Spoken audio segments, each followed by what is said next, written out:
నేను మొన్న ఏదో పెద్ద పెద్ద మాటలు మాట్లాడాను ఎమ్మెల్యే. నా రైట్ లెఫ్ట్ ఇటు వస్తాడంట, గేట్లు తీస్తాడంట ఆయన. నేను అడుగుతున్న ఈరోజు వాస్తవం కూడా నా రైట్ లెఫ్ట్ ని ఈ క్షణం కూడా రా రా రా అని బతిలాడుతూ ఉన్నారు. నిన్న రాత్రి కూడా అదో ఆయన పిలవంటున్నాడు, ఆయన ఇంటికి కూడా మేము కూర్చున్నాడు, కూర్చొని రా అంటున్నాడు. ఇక శోభనక్క ఏడుందక్క అదో అక్క ఆమెని రమ్మంటున్నారు, అన్నాదక్క రమ్మంటున్నారు.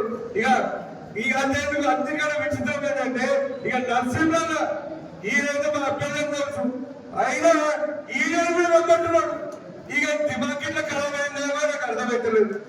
నేను ఒకటే అంటున్నా, మనోహర్ రెడ్డి నువ్వు ఏమి చేసుకున్నా నా రైట్ నా లెఫ్ట్ చాలా గట్టిగా ఉన్నావు.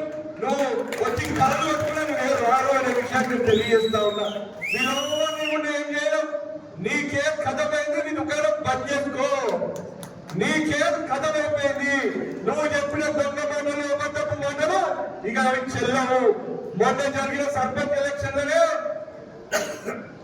నీకు ఒక చిన్న టీజర్ రిలీజ్ చేసినాం. ఇక ఇప్పుడు ఈ మున్సిపల్ ఎలక్షన్ లో ఫుల్ సినిమా 70mm సినిమా చూపించబోతున్నాము. మా దాంట్లో ప్రజలు మీకు దాన్ని ఏమంటారు, నేను వాత పెట్టుకుని కర్లు వచ్చి వాత పెట్టడానికి తయారున్నారు. మా ఆడబిడ్డలు, మా పెద్దలు, మా యువతలు ప్రతి ఒక్కరిని కాంగ్రెస్ పార్టీ మోసం చేసింది. నువ్వు అబద్ధాలు చెప్పి సీట్ ఎక్కినావు.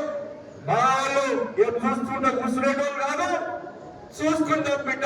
ఈ మున్సిపల్ ఎలక్షన్ లో నీ తరాగాను మరి మా బీఆర్ఎస్ కుటుంబ సభ్యుల తరాగాను అని చెప్పి నేను ఈరోజు సవాల్ చేస్తా ఉన్నా.